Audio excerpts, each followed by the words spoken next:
साहब का झारखंड में स्वागत है। आप सभी पत्रकार बंधु का भी स्वागत है।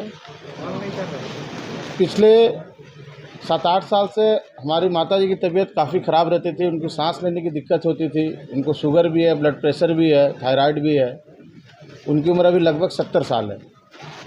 लास्ट 8-10 साल से उनको प्रॉब्लम हो रही थी, लेकिन इधर उनको सांस लेने में काफ़ी दिक्कत आने लगी थी। उनका ऑक्सीजन लेवल ऐसा था कि अगर वो बाथरूम से चलकर आती थी तो 60 तक पहुंच जाता था ऑक्सीजन लेवल। तो हम लोग यहाँ काफ़ी परेशान हुए। कलकत्ता भी हम लोगों ने दिखाया था, जमशेदपुर दिखा रहे थे, रांची दिखवा रहे थे, लेकिन उनकी तबीयत में सुधार नहीं हो रही थी। तो लास्ट हमारे जमशेदपुर में TMH में डॉक्टर हैं, doctor Shrikant Agarwal.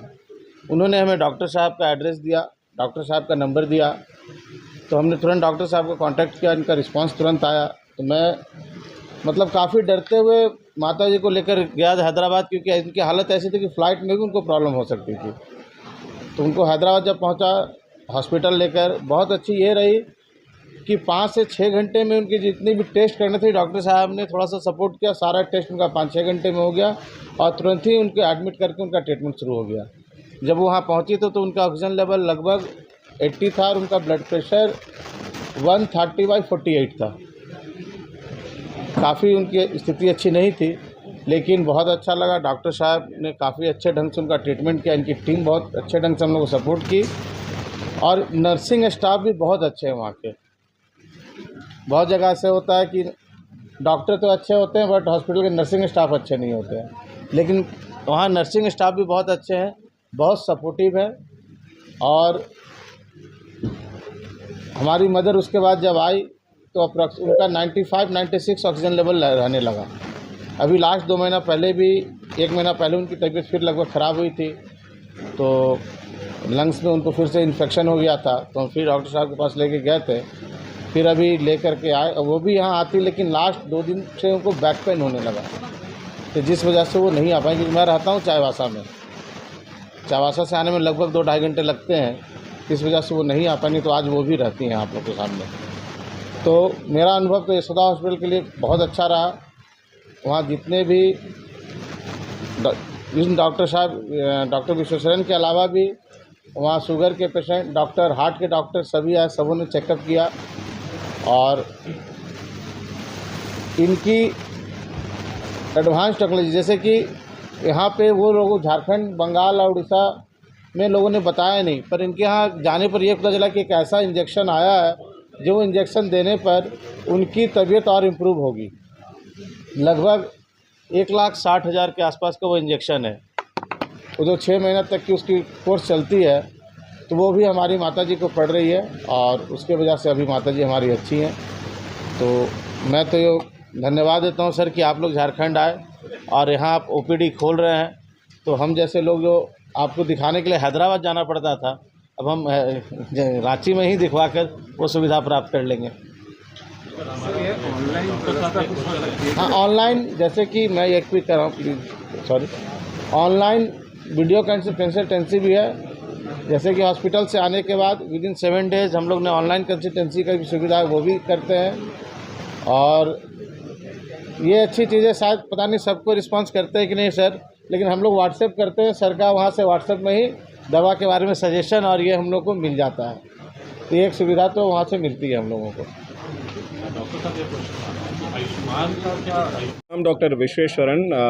I have done my DM in pulmonary and critical care. I was a gold medalist. अभी 5 साल से यशोदा ग्रुप ऑफ हॉस्पिटल्स में पल्मनरी मेडिसिन डिपार्टमेंट का हेड कर रहा हूँ। सो अभी ये पेशेंट मिसेस रीटा सिन्हा हमारे पास ऑलमोस्ट 6 मंथ्स पहले आए थे। जब हमारे पास आए थे पेशेंट को काफ़ी तकलीफ़ था। सो उनका ऑलमोस्ट इधर काफ़ी साल से सांस में परेशानी के लिए और काशी के लिए बहुत जगह पे उन्होंने दिखाया है, और दिखाने के बाद भी और काशी और सांस में परेशानी कम नहीं हुआ। और रांची से हमारे पास यशोदा हॉस्पिटल सोमाजीगुड़ा में फर्दर एवेल्यूशन के लिए इधर से डॉक्टर्स हमारे पास भेजे थे। सो जब हमने पेशेंट को देखा था, so she was suffering from a condition called severe asthma. So normal नहीं था, वो नॉर्मल आस्मा आप इन्हेलर ये सब मेडिसिन लेने से कम हो जाते हैं, बट उसमें एक स्पेसिफिक वैरायटी है, वो सिवियर आस्मा हम कहते हैं। वो सीवियर आस्मा में हमारा नॉर्मल मेडिसिन देने के बाद भी आस्मा कंट्रोल में नहीं आता है।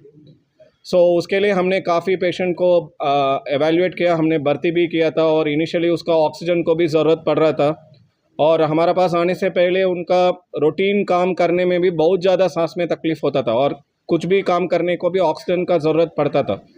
सो हमने इसको एडमिट किया और एक्सटेंसिवली एवेल्युएट किया और उसमें सीवियर आस्मा का कारण भी हमने ढूंढा था और उसके साथ ऑब्स्ट्रक्टिव स्लीप अपनिया करके एक नींद का प्रॉब्लम भी था पेशेंट को। सो दोनों हमने ऑप्टिमाइज़ किया और सीवियर आस्मा के लिए एडवांस्ड मेडिकेशंस, बायोलॉजिक्स हम कहते हैं, सो वो मेडिसिन भी हमने पेशेंट को शुरू किया और शुरू करने के बाद पेशेंट का 4-5 दिन में ही असर आना शुरू हो गया और पेशेंट का कंडीशन धीरे धीरे इम्प्रूव हुआ और जब पेशेंट का ऑक्सीजन का ज़रूरत भी कम हो गया था, हमने पेशेंट को वापस रांची भेजा था। फिर इधर भी ऑलमोस्ट 5-6 महीने पेशेंट बिल्कुल अच्छा था और सांस में दिक्कत भी कम हो गया था और ऑक्सीजन का ज़रूरत भी नहीं पड़ा था। फिर दोबारा 5 महीने के बाद हमारे पास फ़ोन आया था, पेशेंट का थोड़ा बुखार चल रहा है और ऑक्सीजन भी कम होना शुरू हुआ बोल के हमको फ़ोन आया था। उसी वक्त हमने पेशेंट को इमीडिएटली बताया, आपको ऑलरेडी सीवियर आस्मा का कंडीशन है, आप इमीडिएटली आने का ज़रूरत पड़ेंगे। वो बोलने के बाद नेक्स्ट डे पेशेंट और अटेंडर यशोदा हॉस्पिटल सोमाजिगड़ा का आए थे और आने के बाद तब हमने स्कैन करके देखने में पेशेंट को सीवियर न्यूमोनिया भी था। सो इस बार लंग्स में इन्फेक्शन भी आया था। सो हमने उस पेशेंट को एंटीबायोटिक्स दिए थे और सीवियर आस्मा को दोबारा कंट्रोल किए थे और बायोलॉजिक्स भी दिए थे और बाकी सपोर्टिव मेशर्स भी किए थे। उसके बाद ऑलमोस्ट अभी 1 हफ्ते पहले पेशेंट को ऑक्सीजन दोबारा 82% से लेके अभी 96% हो गया था और पेशेंट का कंडीशन भी अच्छा हुआ था। उस कंडीशन में हमने वापस पेशेंट को रांची भेजा था। सो ये सीवियर आस्मा कुछ हम कहते हैं वो बहुत रेयर अकरेंस है। अगर हमने आस्मा पेशेंट को लेंगे तो 20 पेशेंट में या 30 पेशेंट में एक पेशेंट को ऐसा सीवियर आस्मा हो सकता है और ये सीवियर आस्मा के लिए पहले हमारे पास ज़्यादा कोई ऑप्शंस नहीं था। ऐसा पेशेंट हमेशा सांस में दिक्कत के साथ रहता था, बट अभी हमारा पास बहुत एडवांस्ड प्रोसीजर्स भी है और मेडिकेशंस भी है। अभी हम कहते हैं ये बायोलॉजिक्स ऐसा एडवांस मेडिसिन भी है और इसके अलावा काफ़ी एडवांस्ड प्रोसीजर्स भी है, उसकी वजह से हम आस्मा को कंट्रोल कर सकते हैं। इसके अलावा हमारा यशोदा हॉस्पिटल सोमाजिगुड़ा में एडवांस्ड लंग केयर और क्रिटिकल केयर सर्विसेज भी है। सो हमारा सेंटर है, it's one of the best centres for interventional pulmonology and thoracic surgery. So हमारा पास पूरी की पूरी advanced procedures for pulmonary disorders है। वो ब्रोंकोस्कोपी हम कहते हैं, अगर पेशेंट का किसी को सांस की नलकी में कोई प्रॉब्लम रहता है तो वो देखने के लिए हम ब्रोंकोस्कोपी करते हैं, एडवांस बायोप्सीज करते हैं और कैंसर पेशेंट्स के स्टेंटिंग करना है तो स्टेंटिंग करते हैं और किसी का छाती में पानी भर गया तो वो डायग्नोस करने के लिए थोरेकोस्कोपीस होता है। और कुछ प्रोसीजर्स है वो इंडिया में बहुत कम सेंटर्स में है, वो भी हमारे पास है। नेविगेशन ब्रोंकोस्कोपी कहते हैं, अगर लंग कैंसर स्टेज 1 में भी हम पकड़ सकते हैं। अगर किसी का सीटी स्कैन में कुछ भी 1 सेंटीमीटर को भी नोड्यूल रहता है, नोड्यूल का मतलब कुछ निशान रहता है, उसको भी हम अभी एडवांस प्रोसीजर से सही से डायग्नोस कर सकते हैं और लंग कैंसर को स्टेज 1 में पकड़ सकते हैं। अगर किसी को हमने लंग कैंसर में स्टेज 1 में पकड़ा है, उसको हम सर्जरी करेंगे तो ऑलमोस्ट लंग कैंसर को परमानेंटली क्योर भी कर सकते हैं। सो ये सारे एडवांस प्रोसीजर उधर रूटीनली होता है। इसके अलावा हम एडवांस्ड इंटरवेंशनल फेलोशिप भी करते हैं। सो हम क्या करते हैं, पूरी इंडिया से और विदेश से कोई भी स्टूडेंट्स हमसे सीखना चाहता है वो हमारा सेंटर आ जाता है और 6 मंथ से 1 साल रुकते हैं और उनको हमने एडवांस ब्रोंकोस्कोपिक प्रोसीजर्स और क्रिटिकल केयर प्रोसीजर्स भी सिखाते हैं। सो ऐसा अभी हमारे पास अभी तक हमने ऑलमोस्ट अराउंड 35 to 40 फेलोज़ को ट्रेन किया है पूरी इंडिया से और विदेश से, और आगे भी हम काफ़ी फेलोज़ को ट्रेन करने वाला है। इसके अलावा एक चीज़ इस मीडिया में हम आपको बताना चाहते हैं, हमारे पास one of the best centres for ECMO है। एक्मो का मतलब एडवांस्ड लाइफ सपोर्ट। सो अगर आपको कभी भी कोई पेशेंट वेंटिलेटर में इम्प्रूव नहीं हुआ है, वेंटिलेटर देने के बाद भी पेशेंट का ऑक्सीजन इम्प्रूव नहीं हुआ है, उस पेशेंट को हम एडवांस्ड लाइफ सपोर्ट सिस्टम में लगा सकते हैं। उसका हम कहते हैं एक्स्ट्रा कॉर्पोरियल मेम्ब्रेन ऑक्सीजनेशन। उसमें क्या करते हैं, अगर किसी का लंग टोटल फेल हो गया, वेंटिलेटर में भी ऑक्सीजन नहीं बढ़ रहे, तो उस पेशेंट को हम एक्मो डाल दिया तो इमीडिएटली ऑक्सीजन और वेंटिलेशन कहते हैं, वेंटिलेशन का मतलब रिमूवल ऑफ कार्बन डाइऑक्साइड, दोनों वो मशीन संभालते हैं। इसके बीच में हम पेशेंट को अच्छा सा ट्रीट करके कोई पेशेंट मरने वाला थे उनको भी हम बचा सकते हैं। सो अभी हमारा पास रूटीनली एयर ट्रांसफर्स में काफ़ी पेशेंट ऐसा पेशेंट आ जाते हैं। हम क्या करते हैं, अगर कोई भी पेशेंट को मान लो रांची में भी वेंटिलेटर पे है, अच्छा सा इम्प्रूवमेंट नहीं हुआ तो हमारा टीम उधर जाके उस पेशेंट को एक्मो में डाल के हम एक्मो में भी एयर ट्रांसफ़र कर सकता है और उधर आने के बाद भी एक्मो से अच्छा सा ट्रीट करके एक्मो निकाल के वापस ऐसा पेशेंट को पैदल चलने तक लेकर आ सकते हैं। सो ये सारे फैसिलिटीज़ पहले नहीं था और ये एयर ट्रांसफ़र का फैसिलिटीज़ भी पहले नहीं था, बट अभी हम हमारा ऑब्जर्वेशन है अभी तो ऑलमोस्ट 2 से 3 साल हो चुका है कोरोना आके। ऑलमोस्ट 90 to 95% ऑफ पेशेंट्स में वो पूरी कितना भी निशान था लंग्स में वो रिपीट स्कैन्स में पूरी की पूरी ठीक हो गया था।